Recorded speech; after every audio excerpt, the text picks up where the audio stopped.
안녕하세요. 2학년 문화 김희연입니다. 오늘은 조세희의 난쟁이가 쏘아 올린 작은 공에 대해 공부하도록 하겠습니다. 이 작품은 시대적 배경을 아는 것이 중요한데요. 언제였냐면 1970년대 산업화, 도시화를 배경으로 작품이 진행이 됩니다. 이때 당시에는 박정희 정권이었었는데요. 우리나라를 부국강병하게 만든다는 그런 기치 아래에서 산업화와 도시화가 진행이 되었습니다. 물론 이로 인해서 놀라울 정도의 성장과 발달이 있었지만 이 이면에는 산업화와 도시화를 위해서 희생을 당해야만 했던 소외된 계층이 분명히 있었습니다.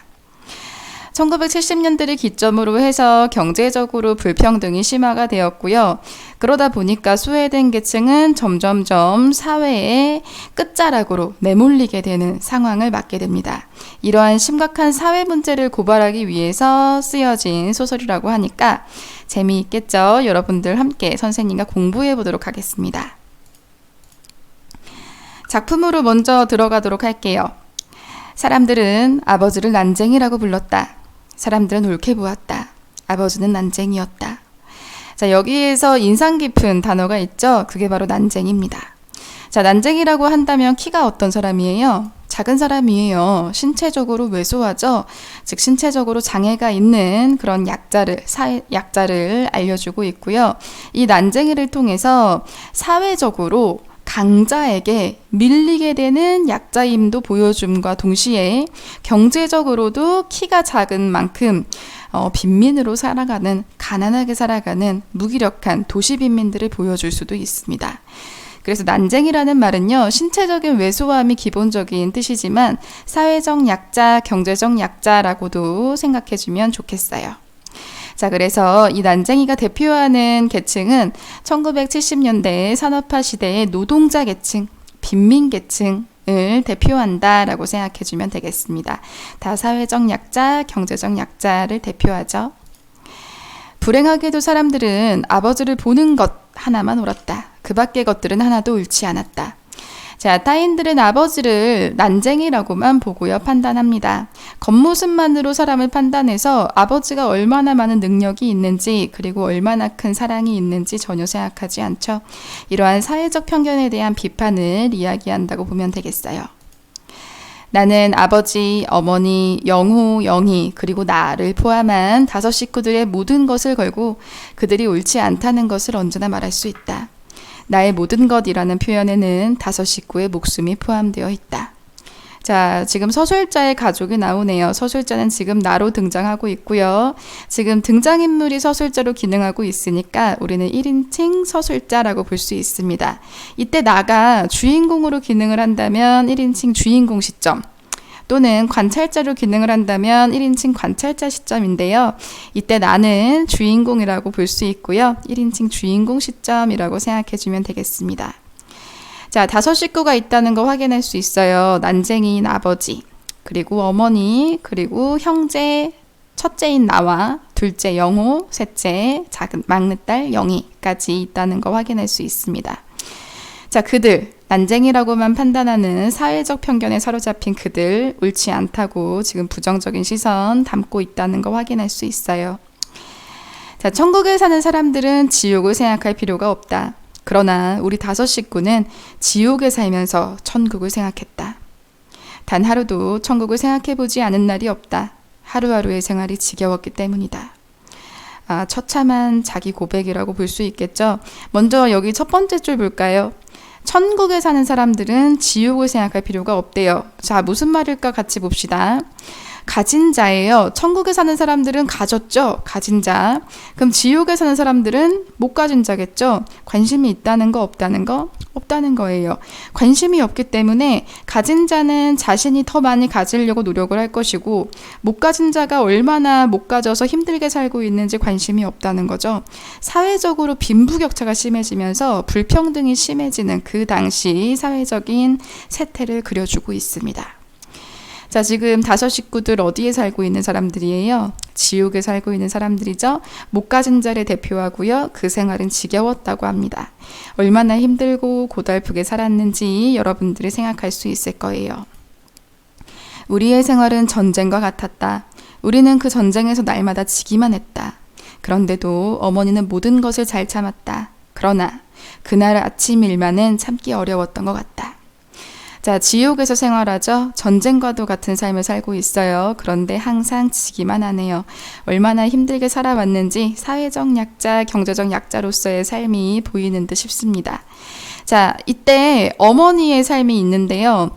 자, 아무리 노력해도 가난한 생활에서 벗어나지 못하는 이 도시빈민층의 생활을 보여주고 있습니다.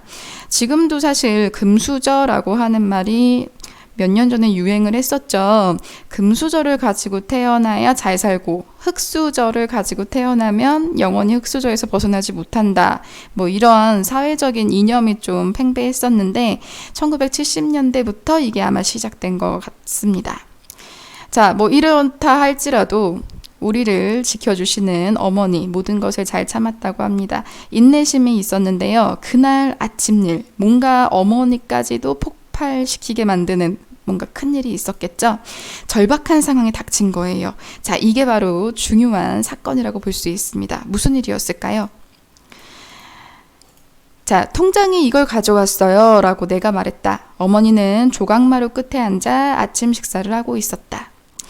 자, 볼까요? 자, 지금 우리 난쟁이 가족이 살고 있는 집 뭐라고 나와 있어요? 조각마루라고 나와 있죠? 넓은 것 같아요? 좁은 것 같아요? 좁은 것 같습니다. 가난한 삶을 보여주고 있어요. 그게 뭐냐? 철거 개고장이에요. 기어코 왔구나. 어머니가 말했습니다. 자, 철거 개고장 굉장히 중요합니다. 철거라고 하는 말은 드러낸다는 거지, 개고장이라는 말은 경고해 주는 거야. 자, 그러니까 어떤 일이 있을지 상상이 갈 거예요. 무엇을 철거한다는 거야? 우리 집을 철거한다는 거야. 우리 이제 어떻게 살아? 그건 알 바가 아닌 거지. 자, 그만큼 생활에 있어서, 삶을 영위하는 데 있어서 가장 중요한 의식주라는 이 세 가지 기본적인 권리를 누리지 못하고 빼앗김을 당해야만 하는 이 도시빈민들의 삶을, 절박한 상황을 보여주고 있어요. 자, 이게 바로 갈등 유발의 계기인데요. 못 가진 자는 철거까지 당하면서 집까지도 잃게 되는 못 가진 자가 되는 거고요. 가진 자는 우리 집을 철거함으로써 나온 그 땅에다가 아파트를 질 거거든요. 그 아파트를 가지게 됩니다. 가진 자는 더 많이 갖게 되고 못 가진 자는 더 가난해지게 되는 이러한 사회적인 불평등, 빈부격차를 이야기하고 있는 거죠. 자, 기어코 왔구나라는 말에서 개고장이 올 것을 어느 정도 예상하고 있었다는 그런 뉘앙스를 읽을 수가 있어요. 아마도 말이 아마 돌았겠죠. 1970년대 산업화 도시화 시대에서는요, 좀 도시의 미관을 예쁘게 한다는 그런 사업으로 도시 재개발 사업을 했었거든요. 그래서 아마도 이 도시빈민들이 살고 있었던, 난쟁이 일가가 살고 있었던 이 동네도 도시 재개발 지역으로 아마 선정이 됐다는 거 알고 있으면 되겠습니다. 자, 선생님이 진짜 개고장이 어떻게 생겼는지 가지고 왔어요. 이렇게 생겼습니다. 자, 여기서 봐야 되는 거는 뭐냐면요. 여기 보세요. 어디에서 보낸 경고장이에요? 제주시장이 보낸 경고장이라고 생각해주면 되는데, 즉 공공기관에서 일반 사람들에게 경고장을 보낸다라고 생각해주면 되겠습니다. 자, 그래서 여기 빨간색으로 쳐져 있는 거 같이 볼까요? 강제 철거하거나 제3자로 하여금 강제 철거를 집행하게 하고 그 비용을 귀하로부터 징수하겠습니다 라고 나와 있죠. 철거하라는 명령이에요. 자, 그래서 요 개고장은요, 법적인 구속력을 가진 공문서라고 생각해주면 되고, 요것이 날라왔으니 집에서 쫓겨나게 된 그런 절박한 상황을 읽어낼 수 있겠죠. 그러니까 집을 헐라는 거지, 우리가 꼭 받아야 할 것 중에 하나가 이제 나온 셈이구나. 어머니는 식사를 중단했다. 나는 어머니의 밥상을 내려다보았다. 보리밥에 까만 된장, 그리고 시든 고추 2억에 조린 감자. 자, 어머니의 밥상 한번 보세요. 자, 보리밥 있고요, 된장 있고요, 고추 있고요, 감자 있습니다. 뭔가 진수성찬이 아니라는 거 여러분들 알 수 있겠죠? 가난한 삶을 보여주는 식단입니다. 자, 무허가 집에 살고 있는 사람들의 운명을 이들이 잘 보여주고 있어요. 1970년대 무허가 집, 도시 미관상 좋지 않은 그런 무허가 집을 다 헐고 깨끗하고 예쁜 아파트를 짓는 재개발 사업을 많이 하고 있었습니다. 자, 그 시대 사람들의 운명 너무나도 힘들었겠죠. 가난한 삶 속에서, 궁핍한 이 삶 속에서 얼마나 더 사회에 그 바깥 지역으로 내몰려야 하는지를 잘 보여주고 있어요. 나는 어머니를 위해 철거 계곡장을 천천히 읽었다. 낙원구 1970년대 9월 10일 수신 서울특별시 낙원구 행복동 46번지 1839 김부리 기하. 제목 재개발 사업 구역 및 고지대 건물 철거 지시. 귀하 소유 아래 표시 건물은 주택개량 촉진에 관한 임시조치법에 따라 행복 3구역 재개발지구로 지정되어 라고 되어 있습니다. 여기서 중요한 거 한번 체크하고 넘어가 보도록 할게요. 자, 먼저 주소가 나와요. 낙원구 행복동에 살고 있고요. 자, 이 지역이 무슨 지구로 선정이 됐다는 거야? 재개발 지구로 선정이 됐다는 거야. 이 계곡장을 보낸 날짜가 언제죠? 9월 10일이라고 볼 수 있고요. 1970년대 상황이라는 거 확인할 수 있습니다. 자, 여기에서 중요한 거는 낙원구 행복동이에요. 별표 한번 쳐보고요. 자, 낙원이라는 말 여러분들 뜻 알고 있어요? 낙원이라는 거는 정말 이상적인 공간을 낙원이라고 하죠. 정말 행복한 공간. 자, 그래서 이거 영어로 만약에 따진다면 유토피아라고 볼 수 있을 거고요. 행복이라는 말 여러분들이 쉽게 알 수 있는 말일 겁니다. 자, 그런데 생각해 보세요. 지금 이 주소에 살고 있는 난쟁이 일가는 정말 낙원에서 살고 있는 것 같은 기분일까요? 행복할까요? 안 그렇겠죠. 정말 지금 상황은 절박하고 삶의 끄트머리까지 내몰리고 있는 그런 상황인데 낙원구 행복동이라는 주소가 굉장히 이질적으로 느껴집니다. 따라서 난쟁이 가족들과의 삶과는 반대되는 지역명이라고 볼 수 있어요. 우리 이런 거 일부러 빚고 와서 반대로 표현한다라고 하는 반어적 표현, 반어법, 반어적 명명이라는 말로써 이야기할 수 있습니다. 자, 이렇게 반어적으로 주소를 표현해서 얻는 효과가 뭘까요? 효과 잘 기억하세요. 누구의 삶을 강조하는 거야? 난쟁이 가족들의 비참한 삶을 강조하는 거야. 더욱더 피눈물 나는 삶처럼 느껴지죠? 자, 그리고요. 자, 여기도 같이 볼게요. 재개발지구라는 말 때문에 1970년대 상황을 우리 잘 알 수 있습니다. 도시화 사업, 현대화 사업이라는 거 알 수 있고요. 자, 계곡장이 온 게 9월 10일이라는 거 기억하고 있다가 뒷장에서도 한번 그 기억을 끄집어낼 거거든요. 자, 눈여겨보세요. 9월 10일입니다. 자, 서울특별시 재개발 사업 시행조례 제15조, 건축법 제5조 및 동법 제42조의 규정에 의하여 1970년대 9월 30일까지 자진 철거할 것을 명합니다. 만일 위 기일까지 자진 철거하지 않을 경우에는 행정대집행법에 정하는 바에 의하여 강제 철거하고 그 비용은 귀하로부터 징수하겠습니다. 라는 말이 나옵니다. 자, 여기서 중요한 거요. 자, 아까 전에 9월 10일 날 보낸 계곡장이었죠? 언제까지 철거하래요? 9월 30날까지 철거하래요. 철거 뭐 할 수야 있겠지만 어디 가서 살으라고? 집은 언제 구하라고? 돈은 어떻게 마련하라고? 자, 지금 기한이 얼마나 촉박한지 알 수 있을 거예요. 우리 수행평가도 이 정도 기간 주지 않죠. 시험 범위 미리미리 공지하잖아요. 자, 촉박한 시일 보여줍니다. 철거 계곡장의 핵심 내용은 자진 철거해라 라는 이야기가 되겠죠. 자, 그런데 만약에 이때까지 철거하지 못한다면 강제 철거하고 비용까지도 지금 내놓으라고 징수할 거래요. 빈민층들이 돈이 얼마나 있다고 바로바로 그 집을 철거하고 이사를 할 수 있겠어요. 당연히 이게 불가능하다는 걸 알면서도 계곡장을 보내는 거예요. 빈민층에게 억압을 가하는 겁니다. 다른 말로 한다면 공권력, 즉 서울시에서 공공기관이 횡포를 부린다라고 생각해주면 되겠습니다. 이때 당시가 바로 1970년대 상황이에요. 자, 어머니는 조각마루 끝에 앉아 말이 없었다. 어머니의 지금 심정이 어떨까요? 너무나도 착잡하겠죠? 벽돌 공장의 높은 굴뚝 그림자가 시멘트담에서 꺾어지며 좁은 마당을 덮었다. 자, 여기 볼까요? 벽돌 공장의 높은 굴뚝 그림자예요. 자, 지금 공장이 나오네요. 1970년대 무슨화와 연결이 되어야 되냐면 산업화. 연결이 되어야 됩니다. 자, 그리고 도시화와 또 연결 지을 수 있어요. 자, 이 공장을 보니까 조금은 되게 위압적인 느낌이 있겠죠? 공장의 그런 벽돌이 잔뜩 올려진 그런 모습 생각하면 되겠고요. 굴뚝이 아주 높아요. 그 높은 굴뚝으로 그림자를 들어오게 만듭니다.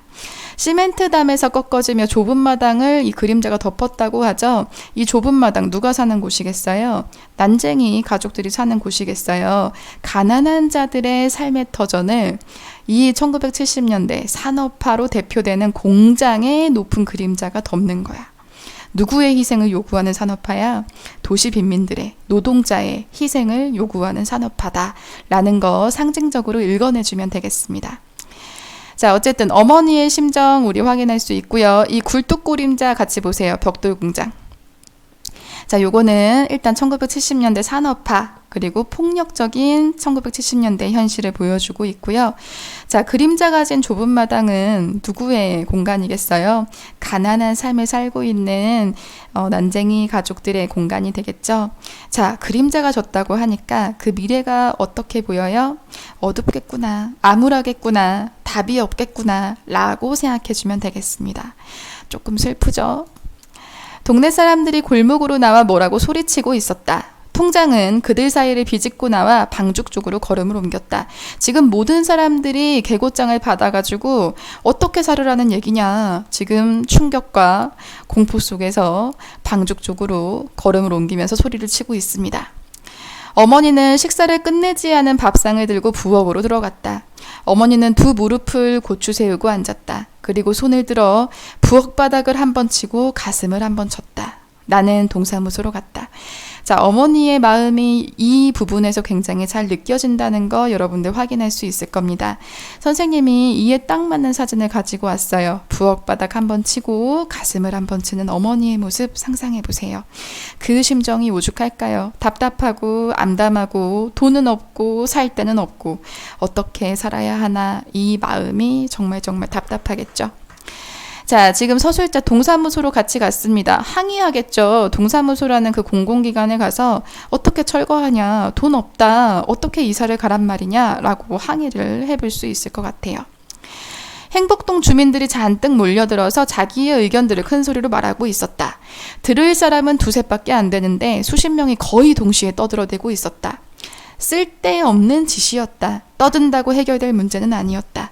자, 지금 누구의 생각인 거예요? 서술자 나의 생각인 거예요. 쓸데없다라고 생각하는 거죠. 자, 지금 주민들이 강제 철거 안 된다, 반대하는 의견을 아마 내놨을 겁니다. 그런데 지금 들을 사람이 두셋밖에 안 된다는 건 이 의견이 들어졌을까 아니면 묵살당할까? 묵살당할 그런 확률이 더 높은 거지. 자, 그래서 힘없는 자들이, 가난한 자들이, 도시 빈민들이 저항해봐야 소용없다고 아주 현실적으로, 아주 냉정하게, 아주 객관적으로 판단하고 있는 서술자인 나의 모습을 보여줄 수 있는 부분이었어요. 자, 그래서 나 철거 개고장 받았고요. 이거는 나만의 문제가 아니고요. 우리 동네 모든 주민들의 문제라고 생각해주면 되고요. 이 주민들은 바로 도시빈민, 노동자, 사회적 약자, 경제적 약자를 의미하게 됩니다. 나는 바깥 게시판에 적혀있는 공고문을 읽었다. 거기에는 아파트 입주 절차와 아파트 입주를 포기할 경우 탈 수 있는 이주보조금 액수 등이 적혀 있었다. 자, 여기 한번 볼까요? 원래 이 집에 살고 있었던 사람들이 자신의 집을 철거하고 나서 그 남아있는 그 토지 위에다가 아파트를 세우는 거잖아요. 그래서 아파트에 먼저 입주할 수 있는 그 입주 우선권을 줍니다. 자, 그런데 이 아파트 입주하려면 뭐가 필요하겠어요? 당연히 돈이 필요하겠죠.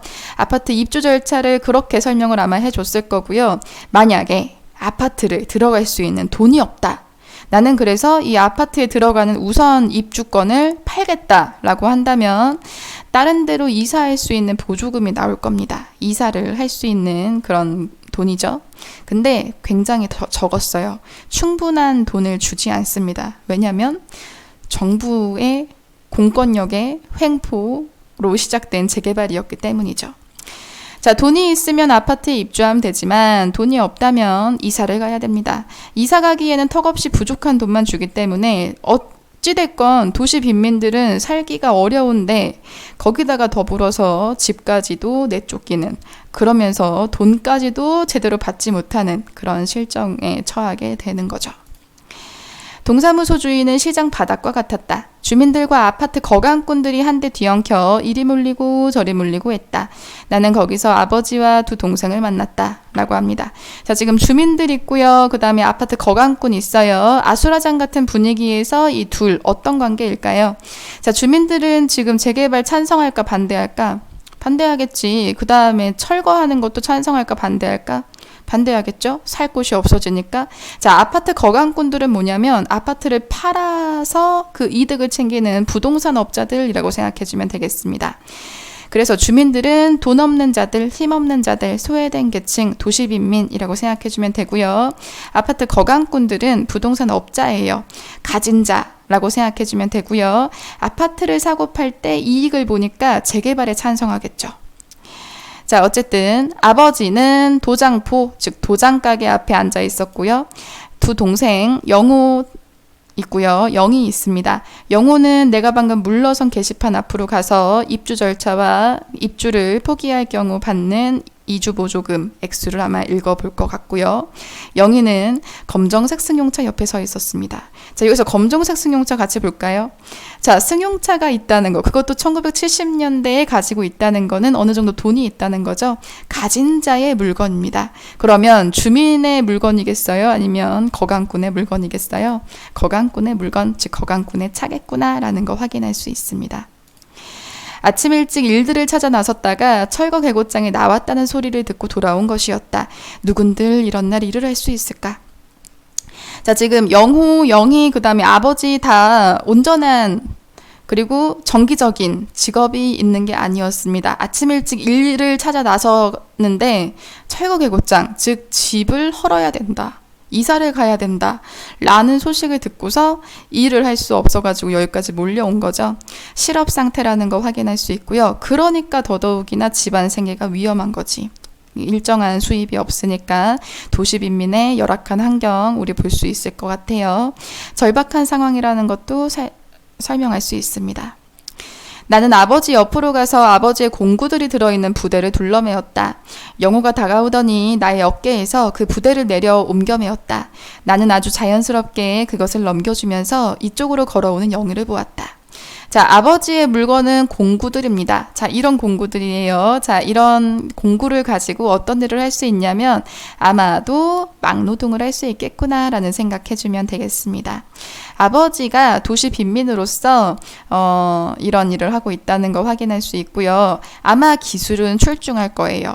어떤 걸 고치거나 수리하는 일에는 일가견이 있고 그 능력이 출중하겠지만 막노동을 하는 사람들을 잘 보호해 줄 수 있는 그런 사회가 아니었기 때문에, 그리고 정기적인 일자리가 없었기 때문에 열악한 생계를 유지하고 있는 그런 모습 우리 추측해 볼 수 있습니다. 영희의 얼굴은 밝게 상기되어 있었다. 몇 사람의 거강꾼들이 우리를 둘러싸고 아파트 입주권을 팔라고 했다. 자, 이런 식으로 멀끔하게 차려입은 아파트 거강꾼들이 있고요. 이런 식으로 입주권을 팔아달라고 이야기를 하는 거죠. 자, 이런 거강꾼들은요, 이 도시빈민에게서 아파트 입주권을 싸게 삽니다. 그리고 팔겠죠. 돈 있는 사람한테 파는 거야. 비싸게 아니면 저렴하게? 비싸게 파는 거지. 거기에서 나오는 갭으로 이익을 챙기는 게 바로 거강꾼들의 일이에요. 아, 누구는 지금 집을 철거해야 되느니, 살 곳이 없어지느니 마느니 하고 있는 생계에 위협을 당하고 있는 그런 상황인데, 아파트 거강꾼들이 입주권을 팔라고 하는 그 말이 얼마나 얄밉게 들렸겠어요. 상상이 되시죠? 아버지는 책을 읽고 있었다. 우리는 아버지가 책을 읽는 것을 처음 보았다. 표지를 쌌기 때문에 무슨 책을 읽는지도 알 수 없었다. 영희가 허리를 굽혀 아버지의 손을 잡아 끌었다. 아버지는 우리들의 얼굴을 물끄러미 쳐다보더니 자리를 털고 일어났다. 난쟁이가 간다 라고 처음 보는 사람들이 말했다. 자, 지금 아버지의 행동을 한번 잘 볼까요? 뭐 하고 있어요? 책 읽고 있고요. 그 다음에 자식들의 얼굴을 물끄러미 쳐다보다가 기어코 이끌려서 같이 일어났습니다. 자, 이런 모습을 봤을 때 뭔가 철거 개고장을 받았을 그 충격 때문에 뭔가 분노한다거나 이런 모습 찾아볼 수 없죠. 약간은 의외의 행동을 하고 있는 거예요. 우리의 집이 없어지느냐 마느냐 하는 상황에서 아버지가 조금은 태연해 보이는 그런 행동을 하고 있죠. 자, 난쟁이가 간다라고 지금 사람들이 말하고 있다는 거는 난쟁이에서 신체적인 장애가 있고 사회적인 약자도 있으며 경제적인 약자인 것까지 세 가지의 중의적 의미를 포함한다는 거 여러분들 기억하고 있으면 되겠고요. 아버지의 성격 여기서 조금 우리 한번 추측해 볼까요? 책 읽고 있다는 거, 그 다음에 그냥 물끄러미만 바라만 본다는 거를 봤을 때 아무래도 충격적인 현실을 맞닥뜨리고 싶어 하지 않는 것 같죠? 현실을 기피하는 그런 성격인 거 알 수 있고요. 그러면 적극적이겠어요? 소극적이겠어요? 소극적인 태도를 보인다라는 거 확인해 주면 되겠습니다. 어머니는 대문 기둥에 붙어있는 알루미늄 표차를 떼기 위해 식칼로 못을 뽑고 있었다. 내가 식칼을 받아 반대쪽 못을 뽑았다. 영호는 어머니와 내가 하는 일이 못마땅한 모양이었다. 자, 지금 어머니 충격으로 인해서 밥도 제대로 못 드셨는데 그러면서 가슴도 막 쿵쿵 쳤었는데 이제는 알루미늄 표차를 떼고 있습니다. 알루미늄 표차는 뭐냐면 집 옆에 붙어있는 이런 팻말 같은 거예요. 무허가 건물 표지라고 보면 되고요. 이게 있어야지만 내가 이 지역에 살았다는 것을 증명할 수 있는 거지. 따라서 아파트 우선 입주권을 받을 수도 있고요. 이걸 포기한다면 이주 보조금을 받을 수도 있어요. 어쨌든 돈을 받을 수 있는 물건이기 때문에 어머니는 이 표차를 챙겨놓는 겁니다. 자, 그러면 어머니의 성격 조금은 아버지보다는 상대적으로 적극적이라는 거 확인할 수 있고요. 생계를 유지하기 위해서 그래도 좀 악착같이 살고 있는 생활력이 있는 사람이구나 라는 거 확인할 수 있죠. 자, 어머니를 도와가지고 나도 이 일을 같이 하고 있습니다. 근데 영호는 좀 싫어했어요. 마음에 드는 일이 우리에게 일어나 주기를 바랄 수는 없는 일이었다. 누구의 생각이야? 나의 생각이지. 현실적이고 객관적이고 조금은 냉정한 나의 생각이야. 그러니까 우리가 할 수 있는 만큼 그 일을 하고자 하는 그런 현실적인 모습이 있습니다. 자, 어머니는 무허가 건물 번호가 새겨진 알루미늄 표차를 빨리 떼어 간직하지 않으면 나중에 괴로운 일이 생길 것이라는 것을 알고 있었다.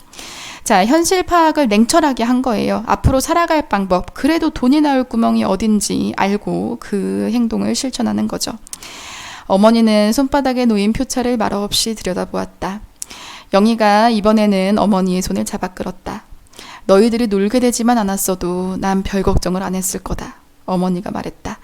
자, 지금 이거 보세요. 너희들이 놀고 있다라고 이야기하고 있죠. 어떤 상황인 거 우리 먼저 알고 있어요. 실직 상황이라는 거, 일을 구하고 있는 상황이라는 거 확인할 수 있어요. 정기적인 수입이 들어오지 않는다는 거. 그러니까 더욱더 막막한 거지. 20날 안에 무슨 뾰족한 수가 생기겠니? 이제 하나하나 정리를 해야지. 누구의 말이겠어? 엄마의 말이겠지? 정리를 해야 한다고 하면서 지금 우리에게 닥친 절박한 현실을 받아들이고 있는, 수용하고 있는 엄마의 모습 알 수 있고요. 수용함과 동시에 살아갈 방법을 생각하고 있는 거지 현실적이고 생활력 있는 엄마의 모습 확인할 수 있습니다. 입주권을 팔려고 그래요? 영희가 물었다. 팔긴 왜 팔아? 영호가 큰 소리로 말했다. 그럼 아파트 입주할 돈이 있어야지 라고 이야기하죠. 자, 현실 수용하려는 어머니의 모습 확인할 수 있고요. 지금 근데 여기에 좀 저항하고 대항하는 인물이 있어요. 팔지 말라고 이야기하죠. 지금 누구예요? 영호가 큰 소리로 이야기합니다.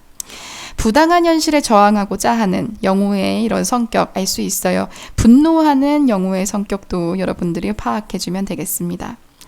자, 이렇게 1970년대는 사회적으로 약자들에게, 그러니까 노동자들에게 희생을 바랬던 시절이라고 생각해주면 되겠는데요. 부당하잖아요. 저항하고자 하는 그런 노동자도 있었다고 보면 되겠어요. 수용하고자 하는 그런 계층도 있었고요. 자, 입주권이 우리에게는 있지만 돈이 없기 때문에 아무 소용없다는 거 우리 확인할 수 있죠. 비극적인 현실입니다. 아파트로도 안 가. 그럼 어떻게 할 거야? 여기서 그냥 사는 거야. 이건 우리 집이다. 영호는 성큼성큼 돌계단을 올라가 아버지의 부대를 마루 밑에 놓았다. 자, 지금 우리 집이라는 거 물론 헐린다고 계고장이 날라왔지만 지금 이 입장을 고수하고 유지하고 있는 거죠. 끝까지 저항하려고 하는 거예요. 지금 상황을 받아들이고 싶지 않기 때문이죠. 분노하고 저항하는 영호의 성격 파악해주면 되겠습니다. 한 달 전만 해도 그런 이야기를 하는 사람이 있었다. 아버지가 말했어요. 자, 그런 이야기 누구와 같은 사람이에요? 영호와 같은 사람이에요. 부당한 현실에 저항하자는 사람들이 있었습니다. 자, 그런데 지금은 이런 이야기 하는 사람들이 힘을 받을 수가 없어요. 어머니가 내준 철거 계곡장을 막 읽고 난 참에 아버지가 이렇게 이야기했고요. 시에서 아파트를 지어놨다니까 얘기는 그걸로 끝난 거다라고 이야기합니다. 자, 아파트를 지어놨다고 하죠. 저항하자고 하는 사람들의 힘이 없어진 이유는 아파트가 있기 때문이에요. 그러니까 당연히 시에서는 우리의 집을 철거할 거라는 거, 그 계획이 변경되지 않을 거라는 거 알고 있고요. 이런 폭력적인 현실에, 부당한 현실에 지금 아버지의 모습 어때요? 받아들이고 있죠? 끝난 거다. 그냥 저항하지 마라. 생각하지 마라. 어쩔 수 없다. 라고 이야기합니다. 무슨 태도예요? 체념하고 있는 태도예요.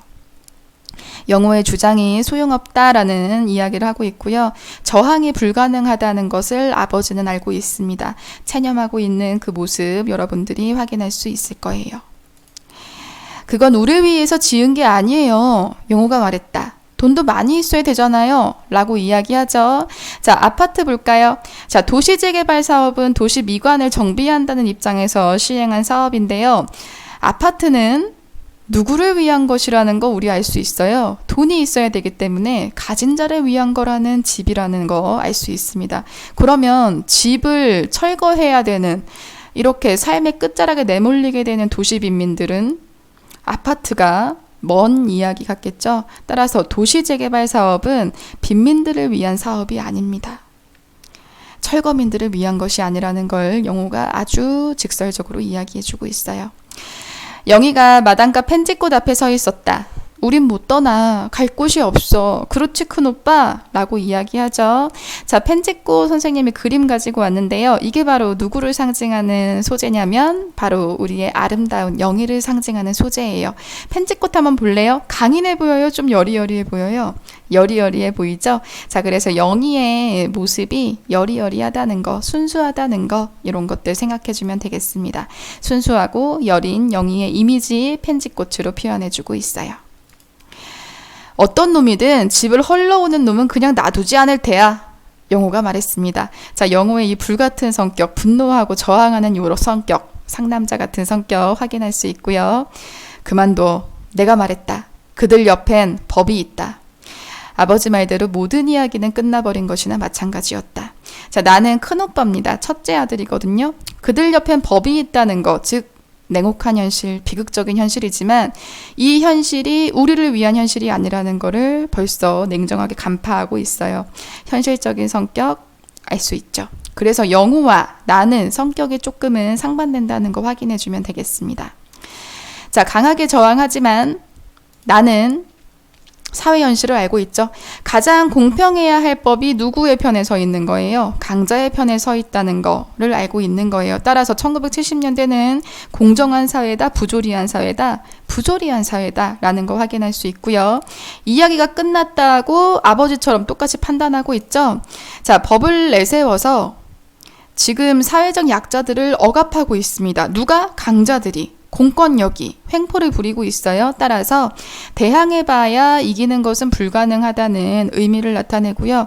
똑같이 이런 비극적인 현실에 체념하고 수용하고 있는 영수의 모습 알 수 있습니다. 자, 아파트에 입주할 돈이 없는 동네 사람들 입주권을 팔아서 동네를 떠나기 시작합니다. 자, 이때 동네 어떻게 생겼는지 한번 사진 가지고 왔어요. 이렇게 집들이 다닥다닥 있는 모습 보이고요. 계단 높이 올라가면 올라갈수록 집이 계속 있는 거 확인할 수 있죠. 자, 이렇게 높은 고지대에 있는 집이고요. 이거는 얼기설기 지은 집이에요. 허가를 받지 않고 사람들이 세운 집입니다. 무허가 집들이거든요. 그래서 이러한 터전을 다 싹 밀고 예쁘게 아파트를 정비해서 짓자는 이런 계획이 도시 재개발 사업입니다. 여기에 살았던 사람들은 가질 수 없는 아파트겠죠. 사회의 저 끝으로 밀려나게 되는 것뿐이에요. 아버지가 어딜 가셨을까? 어머니의 목소리가 불안해졌다. 얘들아, 아버지를 찾아봐라. 자, 아버지의 행동이 사실 책 읽고요. 그 다음에 아들이나 딸들을 물끄러미 바라보는 그런 행동을 했었죠. 뭔가 현실 도피적인, 현실을 회피하려는 그런 행동을 했었는데 어머니가 그런 행동을 알고 걱정하고 있습니다. 혹시나 그 절망감 때문에 극단적인 선택을 할까 봐서. 나는 아버지가 놓고 나간 책을 읽고 있었다. 그것은 1만 년 후의 세계라는 책이었다. 자, 이 책이 중요해요. 1만 년 후의 세계. 자, 1만 년이 흐른 후에 그 세계는 어떠한 모습일까요? 그래도 지금보다는 낫지 않을까라는 희망을 꿈꾸게 하는 그렇게 긴 시간이 흐른 세계죠. 그래서 이 책의 의미는요, 우리가 바라는 세계가 아주 먼 미래에나 가능한 일이다라는 뜻을 가지고 있습니다. 지금은 힘들다는 이야기를 내포하고 있는 거지. 자, 영희는 온종일 펜지꽃 앞에 앉아 줄 끊어진 기타를 쳤다. 최후의 시장에서 사온 기타였다. 내가 방송통신고교의 강의를 받기 위해 라디오를 사러 갈 때 영희가 따라왔었다. 자, 펜지꽃이 보이죠? 누구의 상징이에요? 영희의 상징이에요. 여리고 순수한 영희의 이미지 펜지꽃으로 표현을 합니다.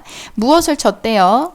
줄 끊어진 기타를 쳤대요. 자, 기타를 치면서 즐거워하는 이 영희의 모습 여러분들 확인할 수 있을까요? 자, 줄이 끊어졌지만 가난함에도 불구하고 기타를 치면서 즐거워한다는 건 그래도 영희가 기타 안에 자신의 꿈과 희망을 넣어놨기 때문이라고 여러분들이 생각해주면 되겠습니다. 자, 이 기타의 유래가 있어요. 누가 사온 거냐면 내가 사온 겁니다. 어디에서 사온 거예요? 최후의 시장에서 사온 거예요. 요게 볼까요? 자, 일단 기타는 영희의 꿈과 희망을 암시하는데 영희의 희망이 줄이 끊어졌다는 걸 딱 봤을 때 결국에는 이루어지지 않겠구나, 좌절하겠구나 라는 것을 암시하는 그런 소재라고 생각해주면 되겠습니다. 그리고 최후의 시장도 같이 보세요. 지금 집이 헐린다고 했었죠. 재개발을 하기 때문에 이 동네가 이제 없어질 겁니다. 그러면 이 동네에 있었던 시장은요? 없어지기 마련이겠죠. 따라서 최후의 시장이 되는 거예요. 자, 인물에게 닥친 철거죠. 극단적이고 절망적인 상황을 최후의 시장에 상징을 합니다. 자, 첫째 아들인 영수가 라디오를 사러 간다고 했어요. 어떤 강의를 들으려고? 방송통신고교의 강의를 들으려고. 가난함에도 불구하고 지금 교육을 받기 위해서 라디오를 사러 가는 거죠. 그러면 기타가 영희의 희망이라면 물론 줄이 끊어져서 그 희망이 이루어지지 않을 거지만 이 라디오는 누구의 희망이라고 볼 수 있을까요? 맞아요. 나의 희망이라고 볼 수 있습니다. 자, 어쨌든 라디오를 사러 갈 때 영희가 따라와서 기타를 샀다는 거 보여주고 있어요. 여기서부터 과거를 회상하는 내용이거든요. 한번 같이 보도록 할게요. 쓸만한 라디오가 있었다. 그런데 영희가 먼지 속에 놓인 기타를 들어 퉁겨보는 것이었다. 영희는 고개를 약간 숙이고 기타를 쳤다. 긴 머리에 반쯤 가려진 옆얼굴이 아주 예뻤다. 영희가 치는 기타 소리는 영희에게 아주 잘 어울렸다. 자, 쓸만한 라디오가 있었어요. 지금 이 라디오 영수의 희망을 상징하는 거죠. 가난하지만 공부해서 훌륭한 사람 되어야지. 이런 희망이 있었어요. 자, 그런데 영희가 기타를 들고 치는 모습을 보니까 오빠로서 또 사주고 싶은 마음이 드는 거죠. 자, 그래서 나는 먼저 골랐던 라디오를 살 수가 없었다. 좀 더 싼 것으로 바꾸면서 영희 같은 기타를 가리켰다라고 합니다. 자, 누구를 아끼는 마음이에요? 영희를 아끼는 마음입니다. 자, 그런데 시간이 지나면서 그 라디오가 고장이 나고요. 기타는 줄이 하나 끊어졌어요. 줄 끊어진 기타를 영희는 계속 쳤죠. 자, 라디오와 기타 다 누구의 꿈이라고 했어요? 영수의 꿈, 기타는 영희의 꿈이라고 했죠. 하지만 지금 온전한 상태가 아닙니다. 다 망가졌어요. 이런 걸 봤을 때 현재 상황은 영수와 영희의 꿈이 모두 좌절된 상황이구나, 비극적인 상황이구나 라는 걸 확인해 주면 되겠습니다.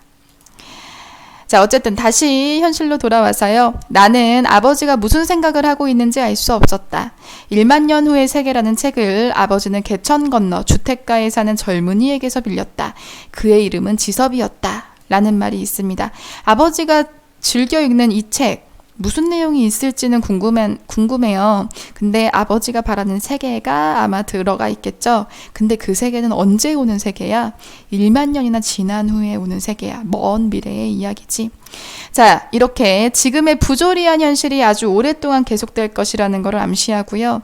평등한 사회는 아마도 먼 미래에나 있을 것이다 라는 부정적인 전망을 보여주고 있습니다.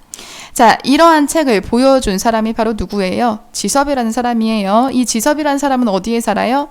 개천 건너 주택가에 살아요. 주택가니까 좀 깨끗하겠지. 그런 느낌이라고 생각해주면 되겠습니다. 자, 지섭이 누구냐면 밝고 깨끗한 주택가 3층 집에서 살았던 사람이에요. 그 집 가정교사였대요. 아버지와 그는 서로 통하는 데가 있었다고 하네요. 자, 여기 볼까요?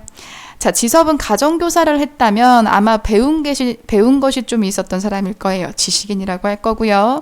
아버지는 하층민입니다. 도시 빈민층이죠. 자, 그런데 지식인이다 보니까 이 사회가 얼마나 부조리하고 얼마나 불공평한 사회인지 보이는 거야.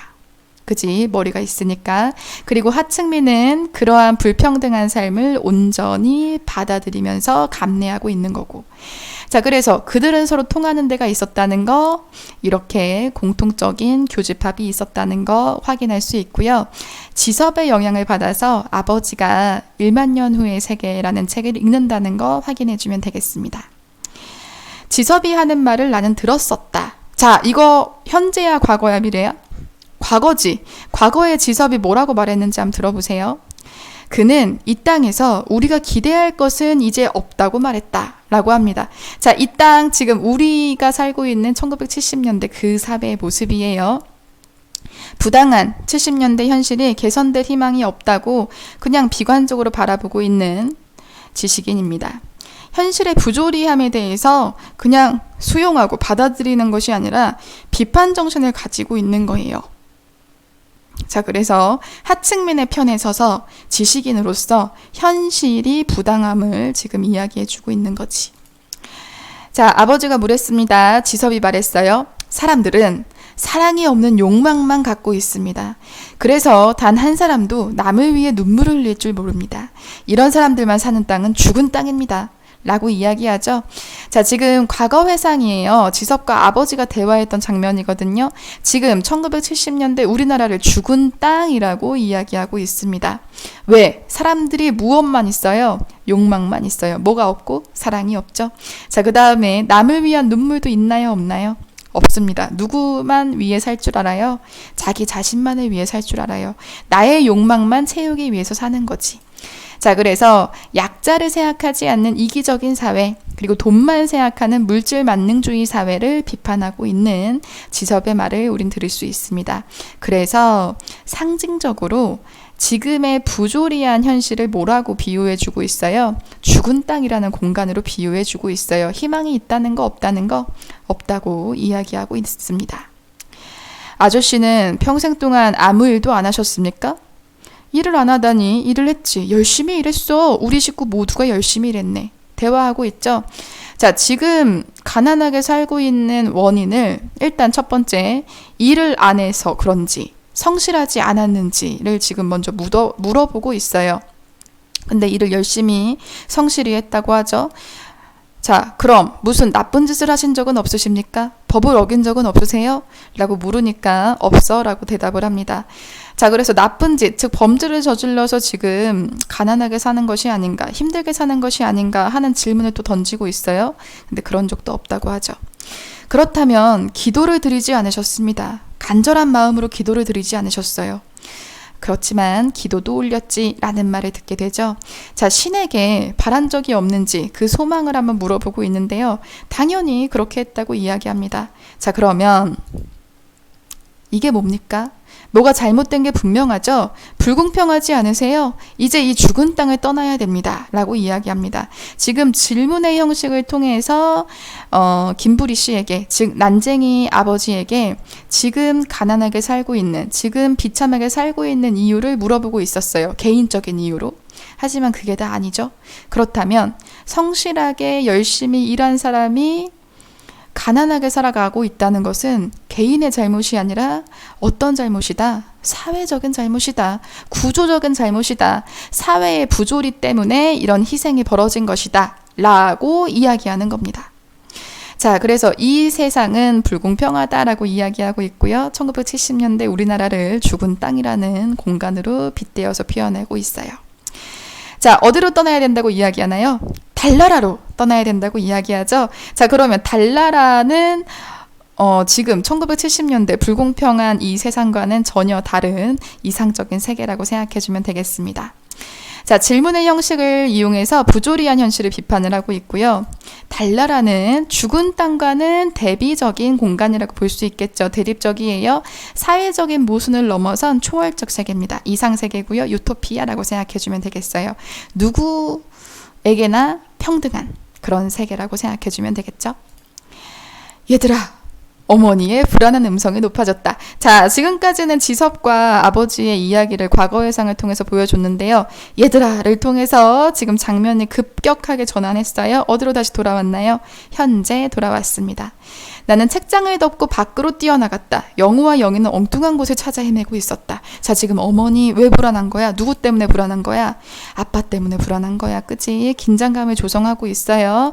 누구 찾으려고 이렇게 자식들이 뛰어나갔어요? 아빠를 찾으려고 뛰어나간 거예요. 자, 그래서 아버지 찾다 보니까 여기서 발견되었습니다. 나는 방춧가루 나가서 곧장 하늘을 쳐다보았다. 벽돌 공장의 높은 굴뚝이 눈앞으로 다가왔다. 그 맨 꼭대기에 아버지가 서 있었다. 바로 한 걸음 정도 앞에 다리 걸려 있었다.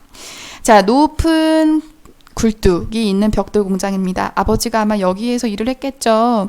산업화 사회를 뜻하는 그런 상징하는 공간이라고 했었는데, 이런 공간의 굴뚝 위에 아버지가 위태롭게 서 있습니다. 무엇을 바라보며 서 있는 거예요? 달림을 바라보며 서 있는 거예요. 아버지는 무슨 생각할까? 달나라로 가고 싶다는 생각을 하겠죠. 자, 그래서 위태롭게도 굴뚝 꼭대기에서도 달나라를 꿈꾸고 있는 아버지의 모습을 볼 수가 있습니다. 자, 지금 아버지의 모습 위태롭죠? 걱정돼요? 아버지는 피레침을 잡고 발을 앞으로 내밀었어요. 그 자세로 아버지는 종이 비행기를 날렸습니다. 자, 종이 비행기 무슨 의미인지 같이 볼까요? 비극적인 현실에서 벗어나고 싶은 거예요. 아까도 그 현실에서 맞닥뜨리면서 생활하려고 노력하는 것이 아니라 회피하고 있는 아버지의 모습을 우리 찾을 수 있겠죠? 자, 절망적입니다. 이 현실을 수용할 수가 없는 거예요. 그래서 혼자만이라도 희망을 찾으려는 행동으로 비행기를 날린다라고 생각해주면 되겠습니다. 자신의 소망을 담아서 비행기를 날리는 거겠죠. 자기도 어디로 가고 싶으니까, 달나라로 가고 싶으니까 그곳을 향해서 종이 비행기를 자신의 희망을 담아서 날리는 건데, 이건 정말 의지를 다지는 행동인가요? 아니면 절망에서 비롯된 행동인가요? 절망에서 비롯된 그런 행동이라고 볼 수 있겠습니다. 자, 그래서 이런 아버지의 모습으로 우리는 이 작품을 마무리할 건데요. 뒷부분 줄거리가 나와 있어요. 같이 읽어볼게요. 동네 주민 대부분은 투기꾼에게 입주권을 팔아 동네를 떠나고 우리 집도 입주권을 팔게 되지만 가족의 몫으로 돌아오는 것은 거의 없다. 입주권을 팔아봤자 지금 이주 보조금이 얼마 나오지 않기 때문이죠. 입주권을 판 날 아버지가 사라지고 영희도 사라진다. 아버지는 벽돌 공장 굴뚝에서 스스로 몸을 던지고 영희는 입주권을 사간 부자 청년의 아파트로 따라가 그가 잠든 사이 입주권과 돈을 훔쳐나온다. 영희는 그 돈으로 동사무소에 가서 입주 신청을 한 뒤 집으로 돌아와 아버지의 죽음을 알게 된다. 라고 합니다. 자, 지금 아버지 뭐 했어요? 스스로 몸을 던지는 자살을 택했습니다. 부정적인 현실에서 살아가기 힘들었던 이 도시 빈민들의 극단적인 선택을 보여주고 있는 거고요. 사회에서 그 끄트머리까지 내몰리다가 결국에는 이런 선택밖에 할 수 없는 사회의 부조리함을 온몸으로 표현해주고 있는 거죠. 그리고 우리 사회는 이러한 사회적인 약자, 경제적인 약자를 받쳐줄 만한, 그리고 의지를 다져줄 만한 아무런 복지체제도 없었기 때문에 이렇게 개인의 희생으로 끝났다는 거 확인할 수 있습니다. 자, 영희는요, 지금 부자 청년, 즉 거강꾼 아파트로 따라갔어요. 그래서 입주권과 돈을 훔쳐 나오는데 그 사이에 이 부자 청년에게 순결을 빼앗기고 말았습니다. 어쨌든 입주권을 챙겼으니까 괜찮아요. 가족의 행복을 위해서 영희가 스스로 자신의 몸을 희생을 한 건데 이게 해피엔딩으로 끝났으면 참 좋으련만 입주권과 돈을 훔쳐 나왔음에도 불구하고 아버지의 죽음을 알게 되면서 이 이야기가 비극적으로 끝난다는 걸 확인할 수 있죠. 자, 이렇게 해서 우리 난쟁이가 쏘아 올린 작은 공에 대해서 공부해 보았어요. 여러분 수고했고요. 조금 있다가 이 작품에 대한 빈칸 채우기 하면서 우리 실력 한번 다지도록 할게요.